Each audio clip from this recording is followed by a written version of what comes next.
Hi there, this is the long haul queen trap in the four knights. White opens e4, e5, knight f3, knight c6, knight c3 and knight f6 is the four knights. Bishop b5 can be met with the symmetrical bishop b4, very common.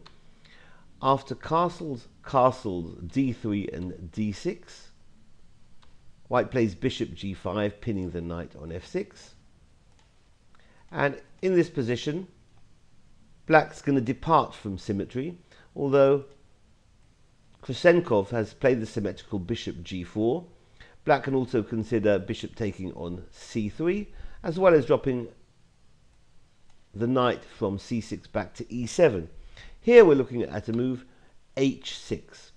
Now after this move h6, hitting the bishop will trade on f6.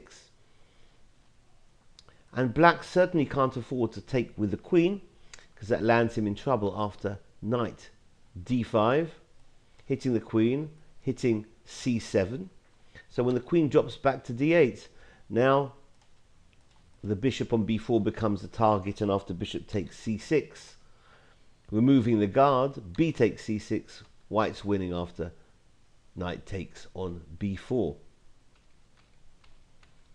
So after bishop takes f6, black has to take with the pawn, with the g-pawn.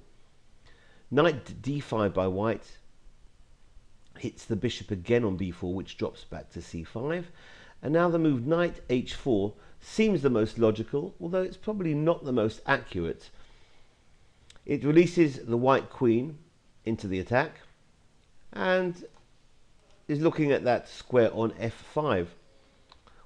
Black plays knight d4, hitting the bishop on b5, which drops back to c4. And now the move f5 by black is a good defensive resource.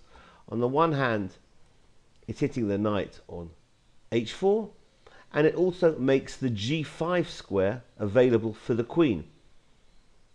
When the white queen comes out to h5, attacking the h-pawn and defending the knight on h4, black really should play queen g5 here, and black's doing okay.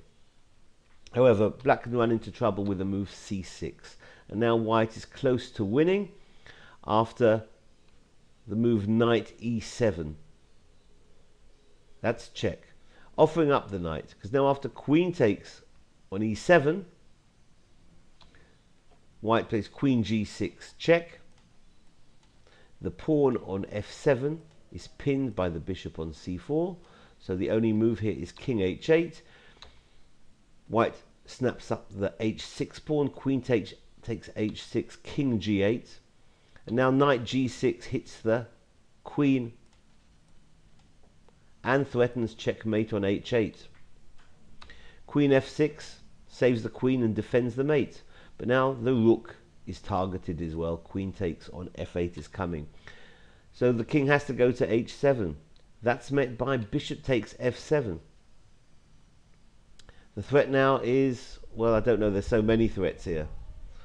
Queen g8 looks ominous. So bishop e6. The rook is attacking the queen, and the bishop is hitting the bishop on f7. But white wins beautifully now with bishop g8. Check, also threatening the queen on f6. So the king takes the knight on g6, defending the queen. That's met by bishop h7, again removing the guard. If king takes bishop, then the queen is dropping on f6. So the king moves to g5, still defending the queen, but h4, removing the guard again. Check. Black is finally losing the queen and will go on to lose the game. So this has been the long haul trap, or the long haul queen trap in the four knights. Thanks for watching. Bye bye.